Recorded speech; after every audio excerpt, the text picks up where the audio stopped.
Hi Thomas. Have you seen the latest Q I made? I call it the Dragon Q. It's made of ivory with a series of abalone inlays that required an intricate fourth-axis inlaying technique. I would have to say that it may be the first Q ever to utilize such a technique into ivory. Mike, I could make that Q in my sleep. It really isn't as easy as it looks. The fourth-axis technique made it quite tricky. It took me a lot of time and produced a lot of scrap ivory and abalone. It was quite a process. Let me tell ya. Mike, that Q is a fucking joke. Really. I made a Q like that in my high school shop class. Only mine looked better. But my teacher said it was too simple and he gave me a C+. I appreciate that, Thomas. But this isn't the style of Q I usually make, so it was quite a task for me. Shut up, bitch. That Q is so easy, my mother could make it using her cell phone. I'm sorry that you don't like it, Thomas. But can you at least admire the fourth-axis work in it? No. If I were a feeble-minded simpleton, I suppose I could admire it. But I invented fourth-axis. Actually, Thomas, fourth-axis machining has been around for decades. It dates back as far as the 1930s. I'm not saying I invented fourth-axis machining. Some mongoloid somewhere came up with that. No. I invented the fourth axis. I remember it clearly. I was in 5th grade and kind of bored in science class. Our teacher gave us an assignment to create something unique using mathematics and applied sciences. Up until that point, there only existed 3 axes. I said, why not a fourth? So I invented it. All before lunch. Wow. That is quite a story, Thomas. It's Sir Thomas to you.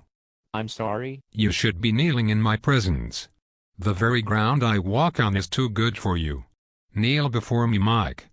Thomas, I think you're being a little arrogant about this. Arrogant? I once designed a Q that settled an international border dispute. It's true. Military leaders and government officials were arguing about the border between their countries. I walked up and said, behold, I give you the puzzle Q.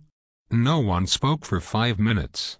When the silence was broken, both sides shook hands and agreed on a new border. That is interesting, I guess. You are one heck of a Q maker. Don't insult me, Mike. What do you mean? I am no Q maker. I am an artist. My apologies. I wasn't trying to. No. Wait. I am the artist. Michelangelo, Picasso, Rembrandt, those idiots were hacks. They were like 3-year-olds with etch-a-sketches. They couldn't hold a candle to what I do. I think you're getting a bit carried away with yourself, Thomas. Hey mate. Has God himself ever spoken to you? No. I can't say that he has. When I made the Celtic Prince, I held it at arm's length and thought this looks okay, not great, but oh, then the clouds parted, a beam of light shot down from the sky, and harps started to play. Really? Then there was this booming voice. What did it say? It said, Thomas, this is God. I just wanted you to know that it took me 7 days to create Earth. And up until this moment, I thought I had really, truly accomplished something of significance. But now, I see that Q in your hand. I see the stunning display of what true fourth-axis machining really looks like, and I can help but think to myself that I am nothing short of a fraud. He said, Thomas, I don't deserve to be worshipped by millions the world over. I am nothing but a hack. It is you that is the true God. You are the Almighty. I never would have thought about creating a fourth axis, and I certainly never would have thought to apply it to a Q. If I had, I'm almost certain it would never have looked this breathtaking. And what did you say? I said, bitch. That's Mr. Wayne, to you.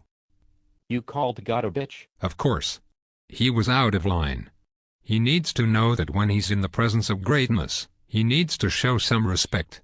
I mean, I make magic wands, Mike. Did you hear me? I said magic wands. I'm at a loss.